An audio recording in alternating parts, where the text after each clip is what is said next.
welcome to you all. For those of you who are joining us online, so glad to have you with us. Not in person, but online. But just to let you know that things have opened up. You don't have to book anymore. You can come along freely.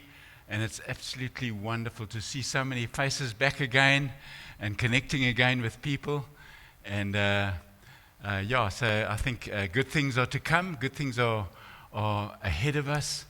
So this morning, I want to share a little bit more on the aspect of community. We've been looking at that as a bit of a theme.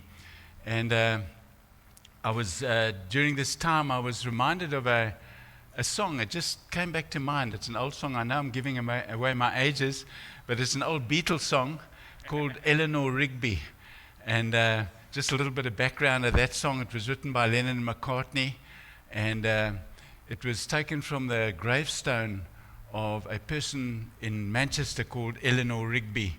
And just the name was posted there. And so they wrote a song about all the lonely people that there are all around, and how she went about her life. And eventually, when she died, nobody came to her funeral. She'd been in her church all this life, and how the minister, Father Mackenzie, had been working at his sermon, and he came to do the funeral, and nobody came, and nobody was saved, and just a sad situation. And the refrain, that haunting, it's actually a lament. It really stirs the soul. And so I thought, it's just a short clip. I thought I'll just, for those of you who don't know the Beatles, here's a little sample. So that was quite a stirring thing, and it's like quite a haunting song. And those words has just stirred my soul, because there are so many lonely people. I think loneliness is the enemy of community. And isolation has taught us this. That, many people, we've all been in isolation, and most of us didn't enjoy it at all. After some time, you really feel desperate for company again, for people company, not just Facebook time and a little bit of connection. You want to see in person. You want to see people face to face. And loneliness is a little bit different to isolation. You can do isolation, and you can do it well. You can do it in a healthy way. You can keep contact with people and so on, and you can survive that way. It's a lot harder for people who live on their own. And there are many such people who live on their own. And the danger is that when we start to feel lonely, loneliness is that negative emotion where our mind starts to play games on us, and causes us to start thinking negative things. We feel unwanted, not worthy, nobody needs me, people are getting along without me, and even in company, people can be lonely. I believe that there are lonely people within the church. You can be even in a church meeting and still feel isolated and still feel lonely. Now, some people, of course, won't understand this at all. There are people like Dane, like my wife Penny, and there are many socialites that just, they don't know how to be lonely. They just connect all the time. And so this doesn't maybe mean that much to them, but there are people who find it a lot more challenging. And they sink into that spiral and go downwards. Just want to read some of the words of the song here. Look at all the lonely people. Look at all the lonely people. Eleanor Rigby picks up the rice in the church where a wedding has been, lives in a dream, waits at the window, wearing the face that she keeps in a jar by the door. Who is it for? All the lonely people. Where do they come from? All the lonely people. Where do they all belong? Then there's Father Mackenzie writing the words of a sermon that no one will hear. No one comes near. Look at him working, darning his socks in the night when there's nobody there. And what does he care? All the lonely people, where do they come from? Eleanor Rigby died in the church and was buried along with her name. Nobody came. Father Mackenzie wiping the dirt from his hands as he walks from the grave. Nobody was saved. all the lonely people, all the lonely people. Where do they all belong? And so I just want to highlight this, not to be a kind of a negative word this morning, but just for us to be aware that there are lonely people, and there's a lot that we can do about it, because loneliness is the enemy's way of kind of cutting people off. And so community has an enemy, and that's loneliness and isolation. Isolation, as I say, we can do it well, but sometimes isolation, if it's too long, makes us feel I'm not needed, I can do this thing differently. Now, Facebook and social media, Instagram, whatever it is, has been a wonderful invention in a way. It has served to connect people with old friends, and it has served to give you information about what's happening in the lives of people. So there is a value, a wonderful value for Facebook. So I don't want to downplay that, but it's a very poor substitute for community. Facebook, social media can never substitute real community, because that's the intention that God has for us. Greg has been sharing about the value of community, so I'm not going to go into all of that again. But I want you to just listen to the words of Paul. You don't have to turn there. I'll just read it to you from 1 Thessalonians chapter 2, from verse 17 to 20. Listen to Paul's heart here. But since you were torn away, we were torn away from you, brothers, for a short time, in person and not in heart. We endeavored the more eagerly and with great desire to see you face to face, because we wanted to come to you, I, Paul, again and again. But Satan hindered us. For what is our hope or our joy, our crown of boasting before the Lord Jesus at his coming? Is it not for you? For you are our glory and our joy. So we read how Paul longed to actually be there in person and to connect with people. And all of us know what it's like to have family maybe that's staying overseas, and there's a longing to actually see them in person. The phone calls, all those things help, but it's not the same as being face to face with a person. I remember when I've told this story often, but it's a true story. When Penny and I were dating, we were still at school, and I lived the other side of town, and she stayed about 5 kilometers away from me, and we were still at school, so I wasn't allowed to see her during the week. And we didn't have Facebook, and we didn't have cell phones and so on. So what we used to do is we used to write letters to one another. And my sister went to the same school as Penny. And so I would give my sister a letter, and she would convey it to Penny. And then Penny would have her letter ready, and she would give it to the postman, which is my sister. And she brought it home, and sometimes my sister would tease me, and she'd say, "Oh, no letter today, no letter today." And I'd say, "Come on, are you sure?" "Oh, it's okay, it doesn't matter." And I'd feel all rejected and broken, and then she'd pull out this and we used to have these little anecdotes at the end of the letter. It was always a country, the name of a country like Italy, Italy, and it stands for I trust and love you. And one day you'd get an Italy, and one day you'd get a Holland. Holland says, hope our love lasts and never dies. So those are the things. That's the way we lived in those days. I know I'm really giving away my age here, but we all long for that connection, and I couldn't wait for the weekend. The weekend was the highlight. I'd make sure that my homework was done as soon as I got home on Friday, so that I could get out to her on my bicycle, 5 kilometers, cycling out to see her, and come home late at night. And later on, I got a little motorbike, and I remember staying late at night and coming home late at night, and my mom would always be waiting up for me. And so what I used to do is I used to switch off the ignition and freewheel down the last few hundred yards, and just cruise in there and quietly sneak into the house. And I'd just be tucked up in bed, and my door would open, and there was my mom looking, and I'd be, of course, fast asleep. But connection, real connection, is a value. And some people find loneliness and isolation a very hard thing to do. Some people are in marriages that are very difficult, and they feel lonely and they feel isolated because they haven't got that same connection. And so connection, heart connection, is the heart of God.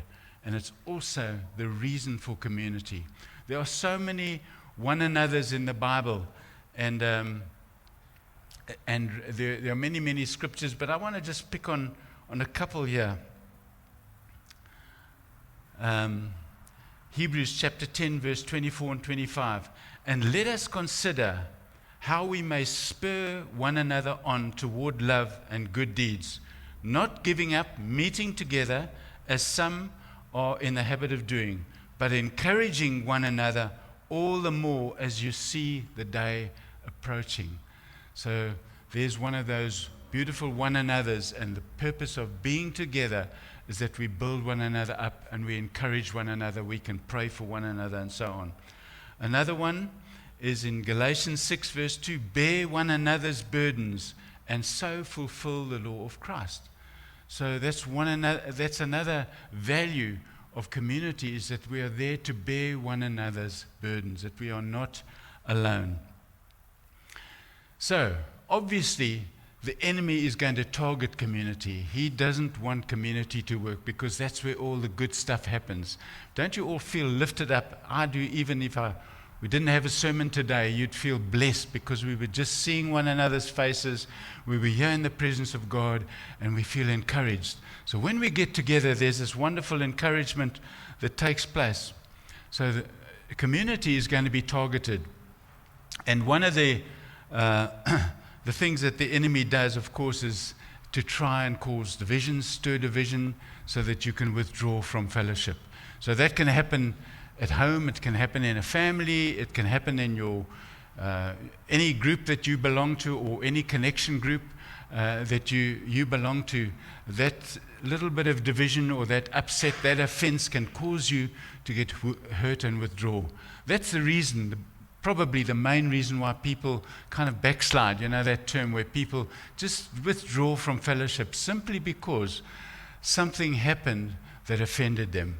And that offense, they started meditating on that offense, that one little thing that happened, and the next thing they're out of the church.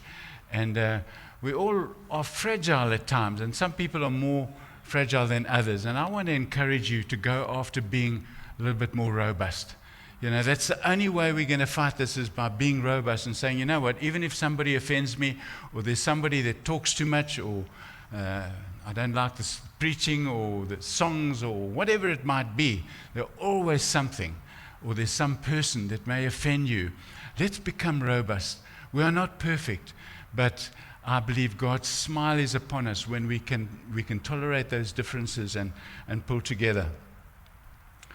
So community does go wrong. There are some things that happen that go wrong. So we want to learn, we want to get some handles of what goes wrong with community, just to be aware of it. And the one thing, for example, is cliques, and not click store, but you know, when we get a bit cliquey, and when there's favoritism shown, and some people get more opportunity than others, or whatever it might be, and people form these little clusters, and some people find it difficult, sadly, to join a church because they just feel it's a bit cliquey. They come along there and nobody greets them, or everybody's got their own friends, and they just feel that way. It's probably more a feeling than a reality. People are shy, they just don't know how to engage with people they're not familiar with. So the easier thing to do is to speak to your friends. Speak to the people that you're comfortable with and connect with them. But those who are trying to join a family find it a lot hard. So cliques is one of the things that make it difficult for community. Another enemy of community is intolerance if people are different. So if I see everyone dresses in a certain way and I don't like to dress that way, and I feel I'm not accepted because I don't dress that way, or if Dane comes and he's got his shoes off and he's walking around barefoot, and some people might get offended by that, you know. So where we feel that people are intolerant, And I know that Emmanuel is doing well in that area. I mean, we are really going after this thing of let's welcome people no matter what their background. Whether people come in warts and all, just as they are, and we are there. Our job is to love them. I want to encourage us to keep going on in that direction. Then there's conflict. Conflict is another enemy of community, where there's disagreements, conflict, where there's hurt, people get offended by something, and so sometimes that breaks down relationships, and people just start withdrawing, don't come as often, and maybe move off somewhere else. I'm not only specifically talking about church fellowship. I'm talking about groups of friends, groups of people that God has placed us amongst. Another one is no opportunity to interact. We weren't born just to be passengers, just to come. And sometimes people feel, I'll come here and all I get to do is to listen, because there are some very talkative people and they dominate the conversation and I don't get a chance. We need to counter that by encouraging everyone to have some form of expression. Everybody wants to express themselves. Some people are just shy. Some people find it difficult to do that. But that is one of the enemies. When people feel, I can't really participate, or I don't ever get to say anything or to participate, it's so much easier to withdraw. And friends, that's why it's so important to, if you can, stay a little bit after church, come a little early, and just connect with people. Some people find that hard. They just come in at the last minute and they're gone quickly. And I know there are time constraints for some people, and so no judgment there, but it's an important aspect. Dudley Daniel, I always remember, used to say, what happens before the meeting and after the meeting is more important than what happens in the meeting. And that's the time of connection. That's why we encourage samosas and coffee and tea and refreshments. It's just to try and get people to connect with one another and to get to know somebody. Also, when connection is a little bit superficial, there's no real heart connection, it's easier to withdraw from community eventually, because we need real connection. We need to really get to know people a little bit more than hello and goodbye, I know your name. But it's a great starting place, but we all need that connection. Okay, and then of course there are things like community breaks down when people are dishonored, disrespected, spoken to badly. So we've got to be gentle with people. We've got to be careful with people, because those are the things that break down community. So what can we do about this? I want to talk a little bit, just a few points on upping our community game, how we can draw people in, how we can deal with loneliness, and maybe we're struggling with loneliness as well. Some people are just private, more private than others, but loneliness is more of a challenge for them. Other people, of course, don't know what we're talking about. Those are the people who just love people, talk to people, make friends very quickly. I'm so glad that I'm married to Penny, because you won't believe it, but I used to be very, very shy. I used to have visitors the whole evening, and I wouldn't say a word. I would just listen. That's my fallback position. But my wife is great at connecting and making conversation. So I've learned from that, and I value that. And it's one of the things I truly love. I love people who know how to connect with people. Okay, upping our community game and dealing with loneliness. First of all, I want to say, if you struggle with loneliness, or if you feel lonely or isolated, or you tend to find you're going into that little bit of a spiral every now and again, I want to say this: don't become a victim of loneliness. It's so easy to become a victim of loneliness. And we often find that when somebody's lost a loved one, they start to feel incredibly lonely, which is completely understandable. you know. But it's something to be careful of and to be aware of, because you can so easily withdraw. And once you start withdrawing, you feel more comfortable in your own space and you find it more challenging to meet with people, and it becomes embarrassing to connect with people again, because I haven't seen you for a long time. Oh, where have you been? And the truth of the matter is they've just been feeding down. They've been feeding in a bad space, and they don't want to see people when they're in that space, and which is understandable in certain circumstances. And there are times where it's good for people just to be on their own, but it's not a good thing for people to stay lonely for long periods of time. One of the things that I've loved about my sister-in-law, Penny's sister Pam, she lost her husband several months ago, and about a year ago now. And when Les passed away, Pam was, of course, obviously devastated, but I've really admired the way she's gone on in her life, and she's living a good life. She's connecting with people because she's pushed in to relationships and friendships. And she's such a fun person to be around that she goes on holiday all the time. People are actually inviting her. Whenever you speak to her, she's going on a trip. This couple have invited them over because they feel so comfortable with her around. And she's chosen not to get gloomy and to stay on her own. She's chosen, and she invites people over. Come and have some tea. Let me take you for breakfast, and let's go for a walk. And she'll make suggestions, and she's an excellent pastor, actually. She does pastoral work really well. She cares for people, and she pushes into relationships, and I've deeply admired that, and I've learned from that. And because we don't have to stay, we don't have to be a victim of loneliness. We can overcome this. We can push into relationships, because that's the only solution. And if you don't do that, you'll find yourself going down and finding it more and more difficult to connect with people. Okay, so don't be a victim. And then I was also thinking about this. This phrase popped into my mind recently, and that is the purpose of community groups is, number one, to know and to be known. To know people and to be known by people. Those are both things we have to be proactively working at. First of all, to know people. We've got to push into relationships and get to know people. Not just to know their name, but to know something about them. Otherwise, it's going to be a superficial level of communication. Where, oh, that's my friend, but you don't really know them. And I must say, ladies are generally speaking a lot better at this than men. Men are happy with the superficial. We can talk about rugby and cricket and sports cars and airplanes and man things. And we can get stuck there.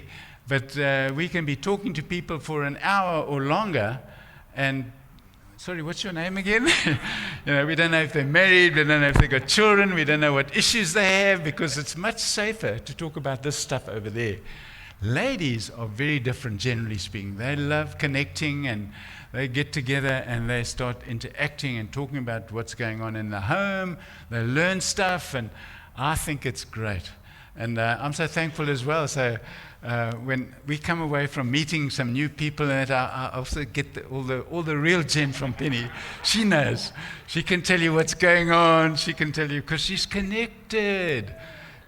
So it's a lot more challenging, generally speaking, for men, but not necessarily so. There are other people. There are certain people that we all know, aren't we? Isn't it so? That just love connecting with people. They really connect well, and they are able to get into what's going on, what's really going on. Not just the hello, how are you? I'm fine, thanks. God bless you. God is good. God is great. So pushing into that connection, and one of my goals, for example, is I've been saying, you know what, when I come to church, or if I go to a community group, or if I go to whatever meeting it is, whenever there's a fellowship, I'm going to try and at least meet one person and get to know more stuff about them. Not just their name. I want to know what they do, get to know their background, what things they're struggling with. Maybe I won't get that far, because people don't always open up. There are levels of communication. Your real stuff you keep to yourself. You don't really let people know what's really going on in your emotional world, your struggles, your vulnerabilities, and so on. We tell them the good stuff. Like Facebook, you post your best picture, and if you posted a picture of your wife that wasn't so good, you're in trouble. You've got to post the best pictures and show your highlights, and all that is good, but it covers up our vulnerabilities, and it keeps us feeling safe. But community is a lot more challenging. Okay, so I've got to put on love, be welcoming, put that smile on, make eye contact, and really engage with people. That's one of the things that we can say. I'm going to do community better. I'm going to put on my best, and I'm going to go for that relationship. Another thing that you can do is to pray and ask God for people assignments. Ask God to pop somebody in your heart and maybe give them a phone call. And just say, hey, I was thinking about you, how are you doing? And just connect with them and can I pray for you? And you can actually progress with that because you can start being prophetic. You can ask God for a word, ask God to show you something, and maybe He'll give you a word of knowledge or just a word of encouragement or whatever. That is amazing. We've all experienced what it's like when somebody phones you and they have an encouraging word for you. I was thinking about you and this thought popped into mind, and so can I pray for you? Or I've been praying for you. All of that is extremely encouraging. Look out for the marginalized. Look out for people who are on their own and seem to be not engaging with anybody, and go up to them and just have a chat with them. Just introduce yourself. And I know it's challenging. It can be a little bit uncomfortable, but it's good to do that. And then for me, one of the things I've had to learn to do, I want to use this term embroider. Get to know a little bit more about them, not just their name and get chatting about something else, something neutral, something safe, but embroider. Just get to know a little bit deeper and find out where they're at. Find out what they say. So, what are you? Is there anything that you're finding it difficult to do, or whatever it might be? Just to probe a little bit deeper and show your concern, and remembering people in that way. That follow-up phone call, important. Don't dominate the conversation about yourself all the time. Talk about their situation, ask them questions. Those are all little skills, but they help immensely. Okay, then the other aspect is to be known. Be known, that's a lot more challenging. I can get to know people because I can push in there. But to be known means I must let people know what's going on inside of my heart. That's a lot more challenging because we don't want to burden people, we don't want to trouble people, I don't want to pull a heavy on anybody. So I tend to keep my stuff, my worries, my anxiety, I keep those things in my heart. And I believe it's important to be able to find somebody that you can talk to. Even if it's in your community group or your whatever fellowship group that you're in or part of, find somebody that you can trust, like a confidant that you can share, and be honest with them. I find that if you have the courage to be honest about something, that will encourage them as well to open up a little bit more. So to take the initiative in just sharing something about yourself. When people ask and they're genuinely concerned and say, yeah, it's been a bit tough for me this week, this is what's happened, that's what's happened. Of course, sometimes we don't want to do that with certain people because they just like to tell everybody their story, and they go on and on and on, and if they find you, they're never going to let you go. We all know those kinds of people. But it is important to choose somebody, find somebody that you feel you can trust, and just say, hey, won't you pray for me? It's been a little bit tough for me. We had something that happened at our last Platinum meeting.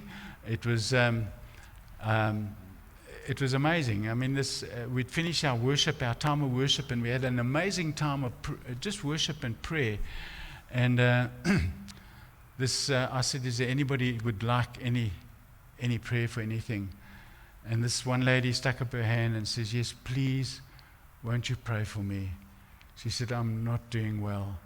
And she started to tell us how lonely she'd been and unworthy she felt, all these anxieties. She said, I'm in a very bad space. I'm feeling so depressed.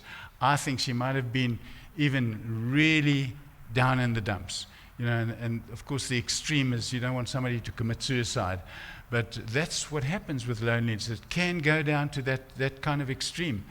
But it was just a wonderful opportunity, and immediately compassion was stirred. People gathered around her, prayed with her, had prophetic words. It just took the meeting on another level, and you could literally see the transformation that took place. Why? Because somebody had the courage to say, I'm in a bad space, please won't you pray for me? And we can do that, friends. We can do that with believers. We should be doing that. And not just with the leaders, because the leaders aren't there for everyone. We just can't get around the numbers. So we have to learn to do that amongst our circles, our connection groups and so on. We all tend to cover our dark side. Most of us have a little bit of a dark side. The dark side where we struggle, and that's the thing we battle with on our own. And it's a lot harder to talk about your dark side, to talk about your struggles, your vulnerabilities, and so on. But it's important to find an appropriate person that you can open up to and become accountable to. And we all hate that word accountability, but that's what it takes to have the courage to be known. So number one, to know people and to be known. And then lastly, I want to, and by the way, I just want to add, it doesn't mean to say we should go around to everyone and just, we should choose and be selective. You don't, because it becomes heavy. When every time you see somebody, you want to tell them about your problem. It means you're not letting go of that problem. You're just wanting to be known. So the last thing I want to talk about is just encouragement, the place of encouragement. Such a good thing. And then we find the Bible is full of encourage one another. And that's what happens when we build community. We do feel encouraged, and God wants us to be a people that encourage one another. Encouragement can take many different forms, and one of the ways is just, I'm thinking about you, can I bring you a meal, or what can I do for you, making some people are very gifted that way. They're very compassionate that way. But encouragement goes such a long way to building community. So I'm so glad that it looks like we're heading towards coming out of lockdown, and hopefully people will feel safe enough to come to church again. We'll try and keep the protocols in place, obviously. We want to honor that as well. And we don't want to fight about different people have different views on these things. But let's be there for one another, even if it's just the phone calls, even if it's just that kind of connection to show I'm thinking about you, I care about you. Can we stand together?